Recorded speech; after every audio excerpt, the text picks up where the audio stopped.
ఒకటి అర్థమైంది ఏంటంటే కమిషన్స్ తింటుండ అన్నారు.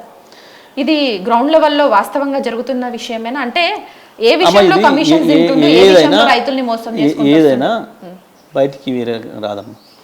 వాళ్ళ ఇంటి నుంచి వెళ్ళి వస్తుంది, వాళ్ళంటే వాళ్ళ కార్యకర్తల నుంచి వెళ్ళి ఇచ్చిన వాళ్ళ నుంచే వస్తుంది సమాచారం. ఏదైనా ఎప్పుడైనా సరే అందరికీ తెలిసి బహిరంగ రహస్యం.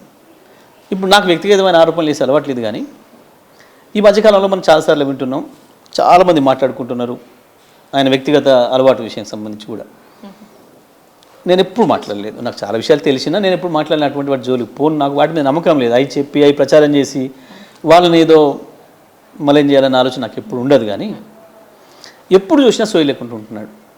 చాలామంది మీడియా మిత్రులే అనేక సార్లు చెప్పినారు, సార్ వాసన వస్తుంది సార్ అని చెప్పి. మన శాసనసభలో దొరికిపోయినాడు.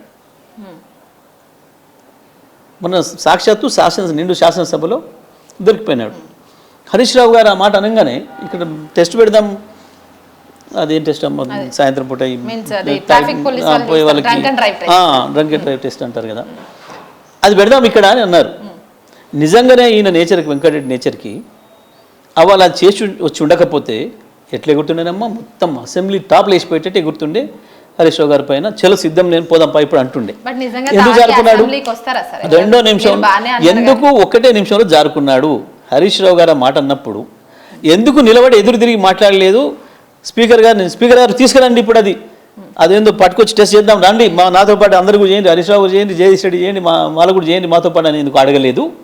ఎందుకు తప్పించుకుని పోయినా? 2 నిమిషంలో లేడు. ఇప్పటికీ అసెంబ్లీ కార్డు తీద్దాం, 2 నిమిషాలు అసెంబ్లీలో ఉంటే ఒట్టు ఎందుకు తప్పించుకోపోయాడు? అనుకరించి పారిపోయాడు.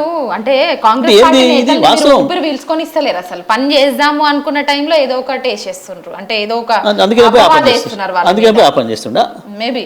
అంటే వాళ్ళకి కొంత సంవత్సర కాలంలోనే ఒకటేసారి హామీలు ఇవ్వడం ఎట్లా పాసిబుల్ అవుతుంది? ఇంతకు ముందు ఉన్నటువంటి బీఆర్ఎస్ అంటే బీఆర్ఎస్ గత గవర్నమెంట్ హయాంలో అప్పులు చేసిపోయింది, మాకు పథకాలు ఇచ్చేటువంటి అమౌంట్ మా దగ్గర లేదని వాళ్ళు.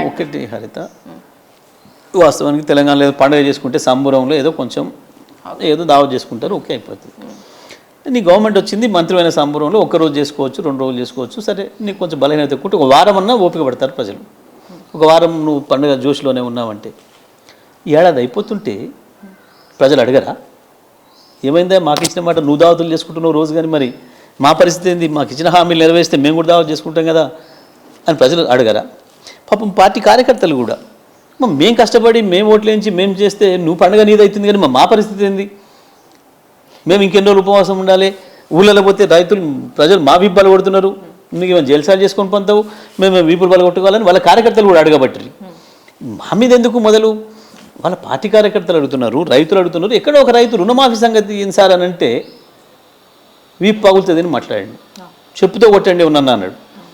ఇప్పుడు ఇవాళ కొత్త కాదు, నేను ఎందుకు ఇంతకుముందు కోపానికి వచ్చినా అంటే రుణమాఫీ గురించి అడిగిన రైతులు చెప్పుతాం కొట్టమని అడగాలి.